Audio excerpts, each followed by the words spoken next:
Be me, 24-year-old dude, working at a coffee shop downtown in the city.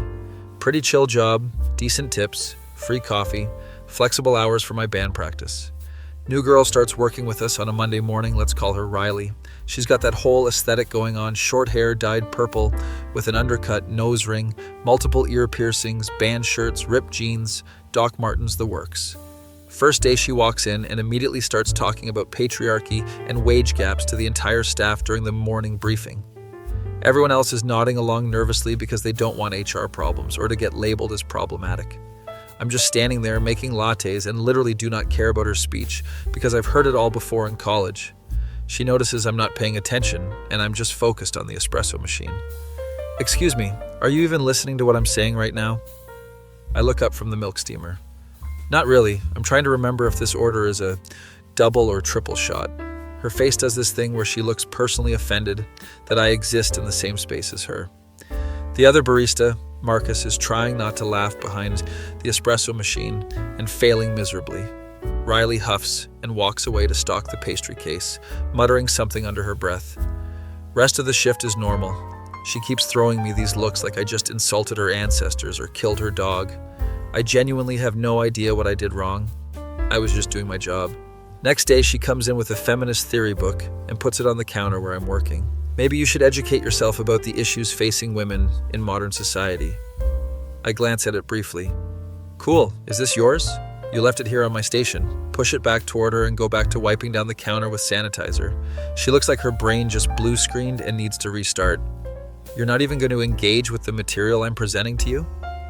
I'm engaging with this stubborn milk stain right now. It's pretty consuming and requires my full attention. Marcus is straight up giggling at this point, trying to hide behind the coffee grinder. Riley gets red in the face and storms off to the back room where we keep supplies. Manager Linda comes up to me 5 minutes later. What did you do to the new girl? Literally nothing. I'm just working and making coffee like I'm supposed to. Linda shakes her head. She seems really upset and almost in tears back there. That sounds like a her problem, not a me problem. I didn't do anything to her. Linda walks away muttering something about millennial workplace dynamics and how she doesn't get paid enough for this. Over the next week, Riley tries everything in her power to get a reaction out of me. She talks about toxic masculinity while I'm making a cappuccino with extra foam. I just ask if she wants the cinnamon or cocoa powder on hers. She brings up emotional labor and how women do all of it. I ask if she can grab more cups from the back because we're running low. She starts a whole thing about male privilege in the workplace. I tell her that's great, but can she help me with this stuck coffee filter that won't come out? It's not that I disagree with her necessarily on most points. I just literally do not have the energy to debate politics at 6 a.m. while caffeinating corporate zombies who haven't had their morning fix. But she takes my indifference as some kind of personal challenge to break through to me. One day she comes in and is like, "Why don't you ever argue with me about anything I say?" Why would I? You're entitled to your opinions and beliefs. But don't you want to defend yourself against my criticisms? From what? You haven't actually accused me of anything specific. She opens her mouth, closes it, opens it again like a fish. Nothing comes out. I turn back to the espresso machine because we have a line of 8 people waiting and they're getting impatient. Later that day, old guy customer is being a creep to Riley, making weird comments about her appearance and body. I step in immediately without hesitation. Hey man, that's not cool at all. Either order something or leave. Guy gets all huffy and defensive. What are you, her boyfriend or something? I'm someone who doesn't want to listen to you harass my coworker for your own entertainment. So, order or go. He leaves muttering about snowflakes and cancel culture and how nobody can take a joke anymore. I go back to cleaning the counter like nothing happened, just another day. Riley is staring at me with this confused expression. Why did you do that for me? Because he was being gross and you looked uncomfortable and it was the right thing to do. But I thought you didn't care about anything or anyone. I don't care about getting into theoretical debates at work. I do care about people being decent humans to each other. She goes quiet for a bit, then quietly says, "Thank you, I appreciate it." No problem, it's basic decency. Next few days, she's less aggressive with the political stuff and constant challenges. Still talks about it, but not like she's trying to trap me in some kind of gotcha moment. We actually start having normal conversations about regular things like normal coworkers. Turns out she's studying sociology at the local university with a minor in gender studies, volunteers at an animal shelter on weekends, loves horror movies and collecting vinyl records. I tell her about my band. We play punk shows at this dive bar on weekends called The Basement. Wait, you're in a punk band? I didn't see that coming. Yeah, I play drums. Have been for like 6 years. Why? I just didn't expect that from you at all. You thought I was too normie and basic? She laughs genuinely. Actually laughs. First time I've seen her do that around me. Maybe a little, yeah. Invite her to our next show on Friday night. Don't think she'll actually come. Night of the show, I'm setting up my drums on the tiny stage, and I see her walk in through the door. She brought 2 of her friends with her. They're all dressed in punk attire. We play our set. It's pretty good. Crowd is into it. Some people are moshing. Afterwards, she comes up to me while I'm packing up my kit. That was actually really good. I'm impressed. Thanks. Glad you came out. Means a lot. We end up talking for like 2 hours at the bar, sitting in a corner booth. Her friends eventually drag her away around midnight, but she gives me her number before leaving. Text her the next day asking if she wants to grab food after our shifts sometime this week. She says yes immediately. Suggests Wednesday after we close. We go to this Thai place she recommends. It's actually amazing. Best pad Thai I've ever had. Conversation flows naturally. We're talking about music, movies, her classes, my band's upcoming EP release. She brings up feminism, but in like a normal way, not like she's testing me or trying to catch me saying something wrong. I actually engage this time because we're not at work and I'm not exhausted from dealing with customers. Turns out we agree on most things. I just don't perform my politics like a personality trait or wear it on my sleeve. You know what's funny? She says while eating her spring rolls. What? I spent 2 weeks trying to get a rise out of you and you just didn't care at all. I mean, I cared about the topics. I just didn't think arguing with you at work was productive for either of us. Everyone else always either agrees with me immediately to avoid conflict or gets super defensive and aggressive. Sounds exhausting for everyone involved, honestly. She laughs. It really is exhausting. I think I was doing it because I expected you to be like every other guy I've met. What, employed and mediocre at latte art? She kicks me under the table playfully. Shut up, you know what I mean. I do know, but I'm too lazy to perform any kind of persona for people. This is just me being me. I think that's what threw me off initially. You're just genuinely yourself without any pretense. Is that a compliment or an insult? It's definitely a compliment. We start hanging out more after that initial dinner. She comes to more of my shows, always brings her friends. They become fans of the band. I go to her animal shelter, volunteering sometimes to help out with the dogs on Saturday mornings. Marcus starts making fun of us at work constantly. When are you two just gonna date already? The tension is killing me. Riley turns bright red and looks away. I just shrug casually. Would that be so bad if we did? She looks at me with surprise. Are you serious right now? Yeah, why not? We hang out all the time anyway, and I enjoy your company. That's the worst proposal for dating I've ever heard in my entire life. You want me to make a PowerPoint presentation with graphs about why you should date me? She's trying not to smile and failing. That would actually be hilarious. Please do it. I'll get right on that tonight. We officially start dating the next week after I actually do make her a joking PowerPoint. Linda is thrilled when she finds out. Finally, the workplace tension was getting absolutely ridiculous. Riley and I are like, what tension? We were just coworkers. Turns out everyone thought we hated each other at first and then thought we were secretly dating.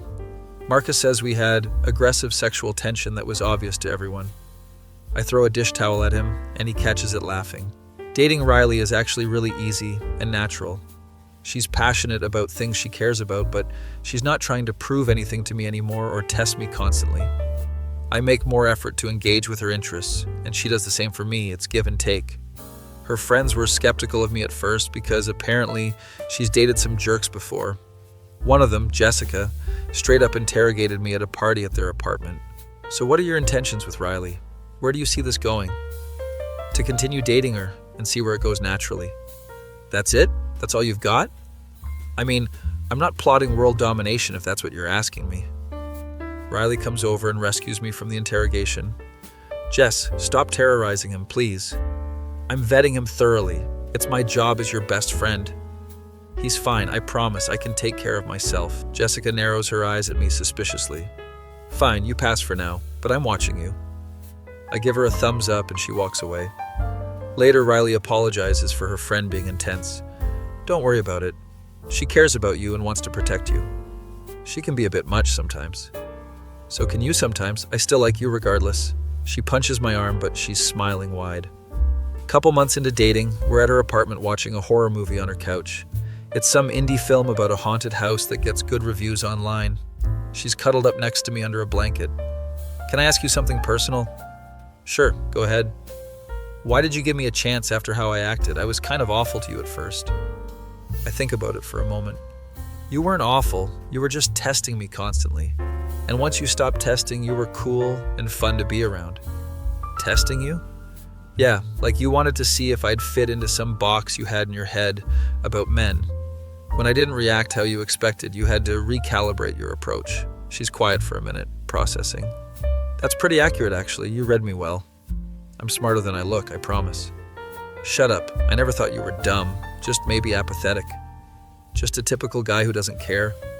Maybe at first, yeah, but now I know that's not true, but you're not typical at all. Neither are you. That's why this works. She kisses me and we miss the rest of the movie because we're making out. We've been together for like 8 months now, and it's going great. Still work together at the coffee shop, still go to punk shows together, still watch horror movies every week. Her feminist theory is less aggressive now, more nuanced and thought out. She says I helped her realize that not everyone needs to perform their beliefs the same way to be genuine. I tell her she helped me actually think about things instead of just existing on autopilot without questioning anything. We're good for each other, balance each other out. Marcus says we're the weirdest couple he knows in his life. You went from looking like you wanted to kill each other to being disgustingly in love in like 2 months. We're not disgustingly in love, Riley protests weakly. I hand her a coffee made exactly how she likes it without her asking, with oat milk and an extra shot. Marcus raises an eyebrow knowingly. Sure, totally not disgustingly in love, whatever you say. Riley rolls her eyes but takes the coffee gratefully and kisses my cheek. Last week she met my parents at their house for Sunday dinner. My mom loved her immediately, thought she was smart and funny. My dad was scared of her for the first hour because she's so outspoken. She's very opinionated, he whispered to me in the kitchen while getting drinks. Yeah, that's one of the things I like most about her.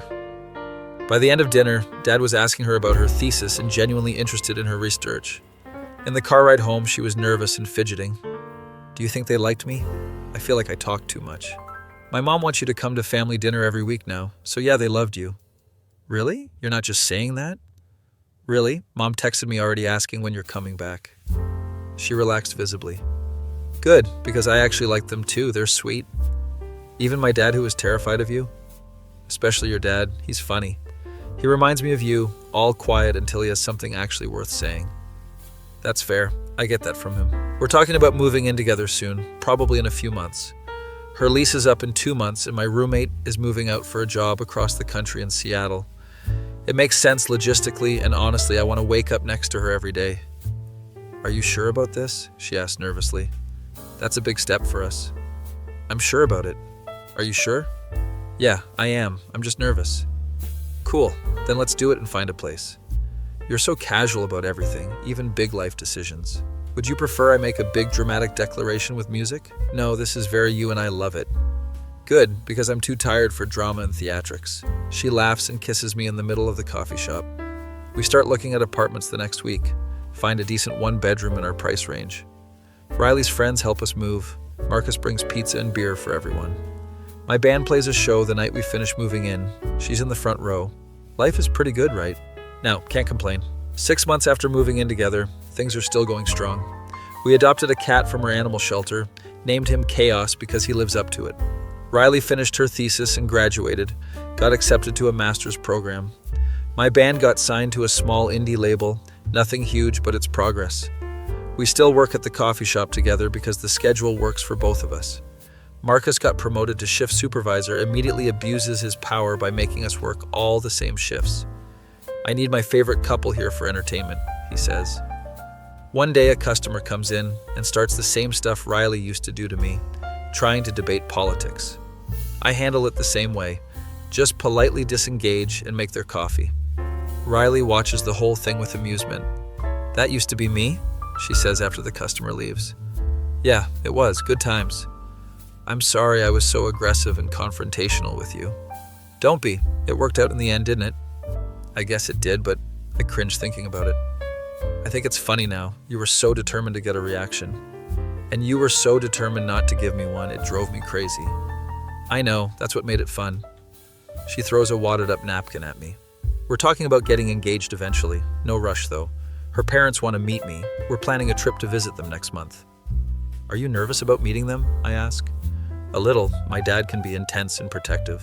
I survived Jessica's interrogation. I think I can handle your dad. Jessica went easy on you. My dad won't. Great. Looking forward to it. She laughs nervously. You're insane. The moral of this story is that sometimes the person who challenges you the most ends up being exactly what you need in life. And also that not caring about someone's performance art can paradoxically make them care about you more than anything. Sometimes the best relationships come from the most unexpected places and start in the weirdest ways. Also, working in a coffee shop is basically free relationship therapy because you see every type of human interaction possible. My face. When I realized the girl who tried to debate me about patriarchy every single day is now stealing my hoodies and making me watch true crime documentaries with her every night. That feel when you find someone who accepts you exactly as you are without expecting you to change or perform for them. Be me, 23-year-old sociology major working part-time at a coffee shop to pay for university. Purple hair, nose ring, the whole aesthetic because I actually like it, and it's not a phase mom. Feminist, activist, volunteer at animal shelters, trying to make the world better, one conversation at a time. First day at new job, I walk in ready to make a good impression and connect with my coworkers. Manager Linda introduces me to everyone during the morning briefing. There's Marcus, who seems cool and funny, couple other baristas who are friendly. Then there's this guy, let's call him Anon because honestly I didn't catch his name at first. He's just standing there making coffee, looking completely zoned out and uninterested in the briefing. I start talking about wage gaps and women's issues in the workplace because it's relevant and important. Everyone's nodding along, engaging with what I'm saying. This guy is just focused on the espresso machine like I'm not even speaking. Kind of rude, honestly, but whatever. Maybe he's just busy. I specifically ask him if he's listening because his body language is so dismissive. He looks up like I just interrupted his very important coffee making. Not really. I'm trying to remember if this is a double or triple shot. Excuse me?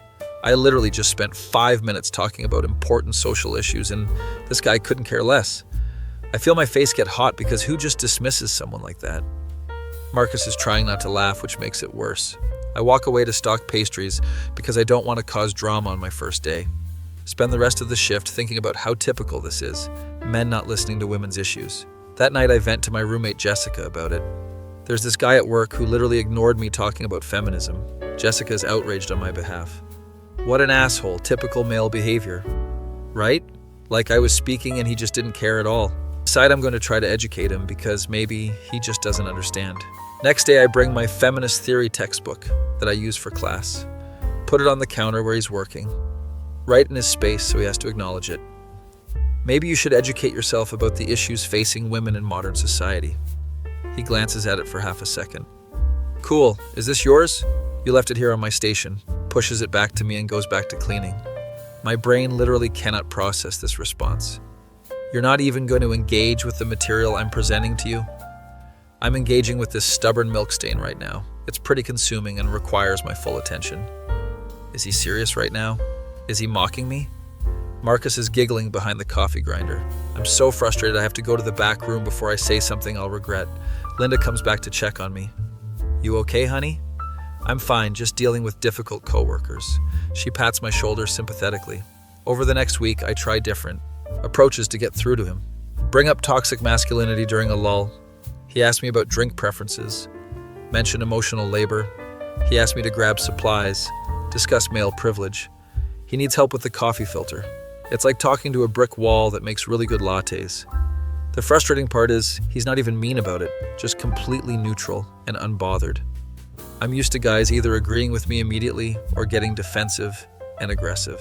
This guy does neither, just exists in his own bubble. One day I directly confront him.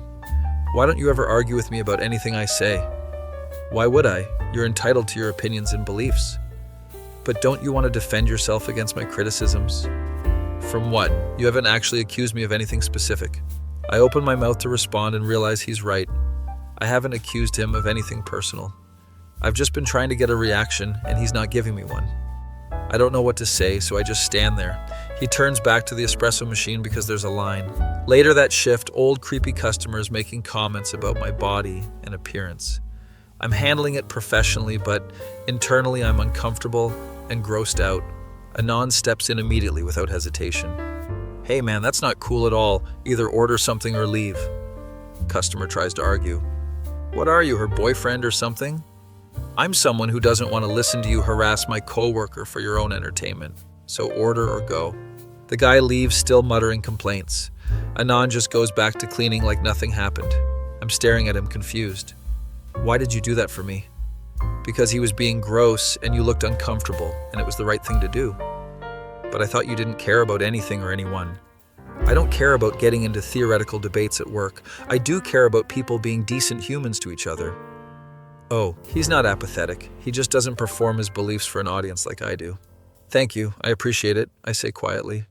No problem, it's basic decency. I think about this interaction for the rest of the day and honestly the rest of the week.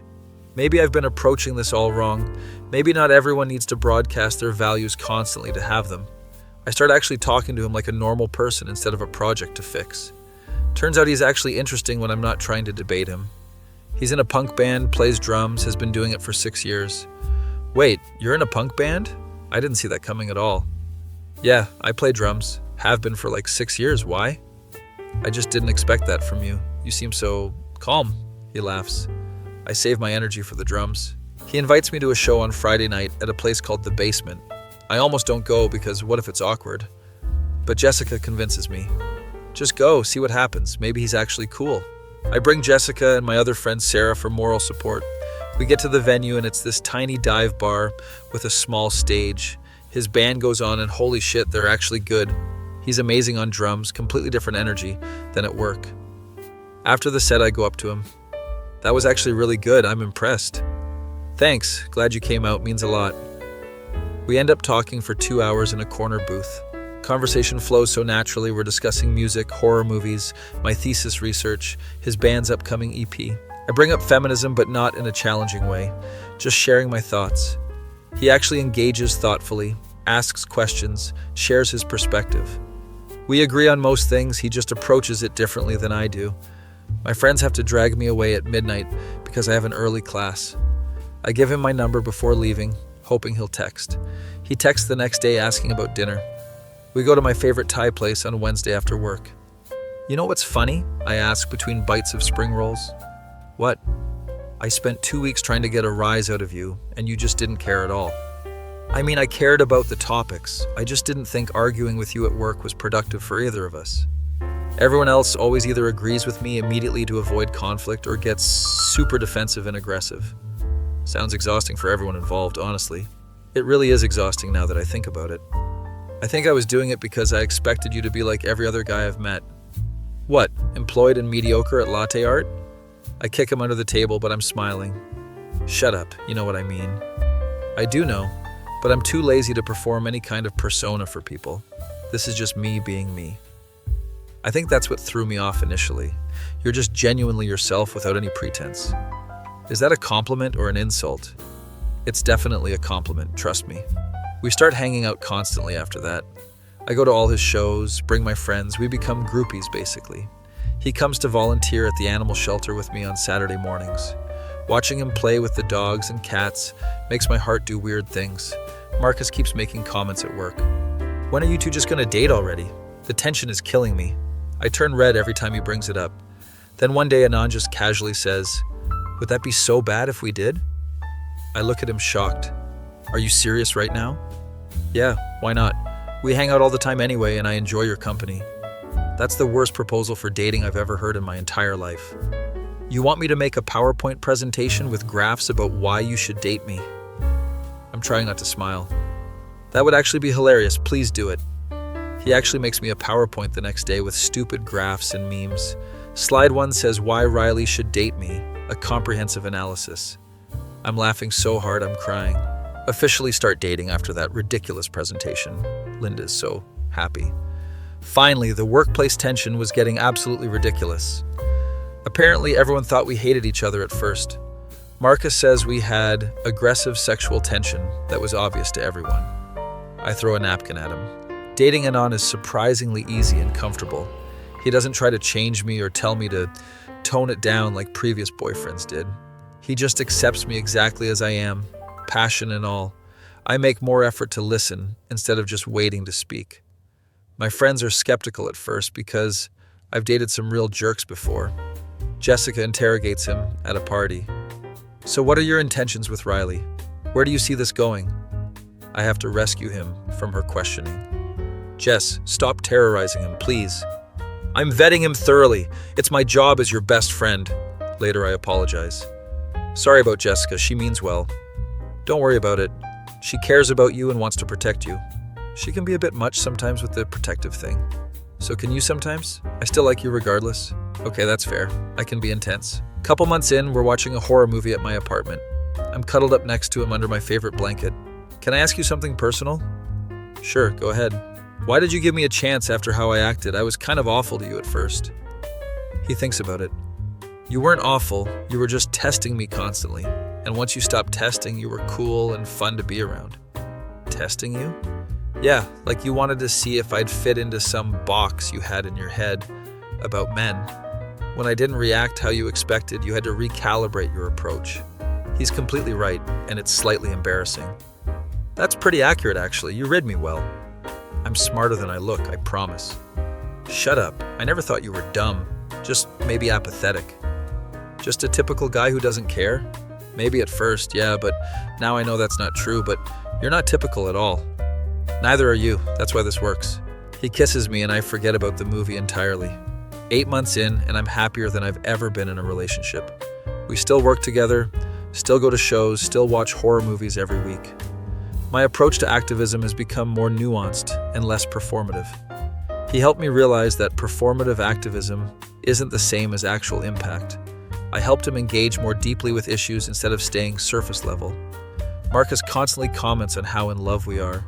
You went from looking like you wanted to kill each other to being disgustingly in love in like 2 months. We're not disgustingly in love, I protest. Anon hands me my exact coffee order without me asking. Marcus raises an eyebrow. Sure, totally not disgustingly in love, whatever you say. Okay, fine, maybe we are a little disgustingly in love. Last week he met my parents at their house for Sunday dinner. I was so nervous I almost threw up in the car. My dad can be very protective and interrogating with boyfriends, but Anon handled it perfectly, answered questions honestly, engaged with my dad's interests. By the end of dinner, they were discussing music, and my dad was showing him his old record collection. In the car afterward, I asked, "So that wasn't too terrible, was it?" "Your parents are great. Your dad is funny in a dry way." "He liked you, I could tell." "Good, because I plan on being around for a while."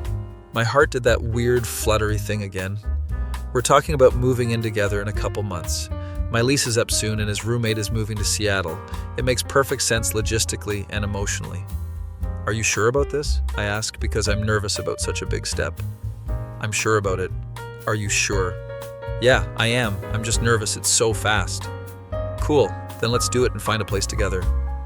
I love how casual he is about big life decisions while I'm internally panicking. We find a decent one-bedroom apartment in our budget. My friends help us move. Marcus brings pizza and beer. Anon's band plays a show that night, and I'm in the front row cheering. 6 months after moving in together, everything is still amazing. We adopted a cat from my shelter named Chaos because he's absolutely insane. I finished my thesis and graduated with honors, got accepted to a master's program in sociology. Anon's band got signed to a small indie label, which is huge for them. We still work at the coffee shop because the schedule works perfectly. Marcus got promoted to shift supervisor and makes us work together constantly.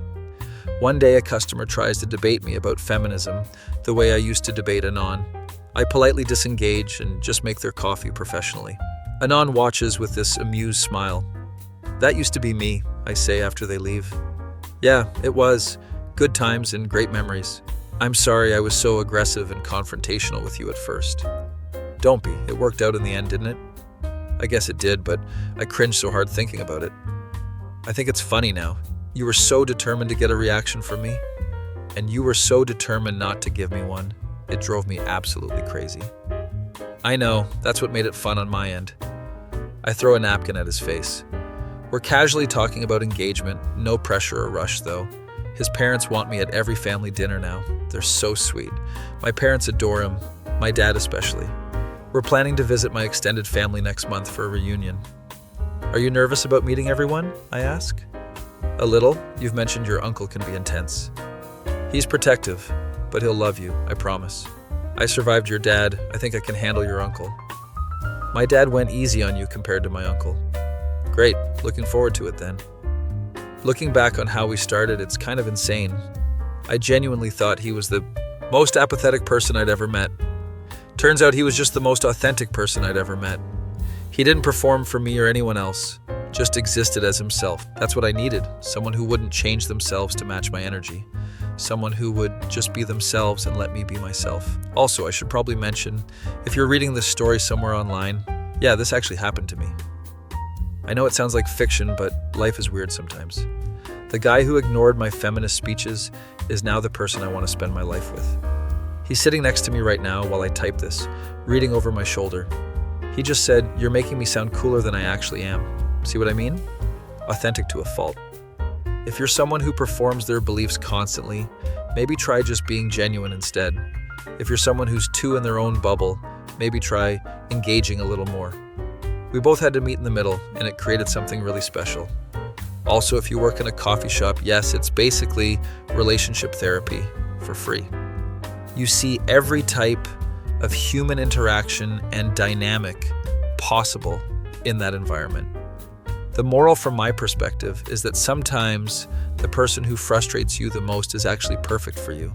You just have to stop testing them and start actually seeing them for who they are. And also that making someone a PowerPoint about why they should date you is apparently very effective. Currently planning our future while still serving coffee to people every day. He still makes perfect lattes and I still talk too much about social issues. But now we balance each other out instead of clashing. My face. When the guy who wouldn't debate me about feminism ended up being the most feminist man I've ever dated through his actions. That feel when you realize the person you're meant to be with was right in front of you the whole time, making coffee and minding his business.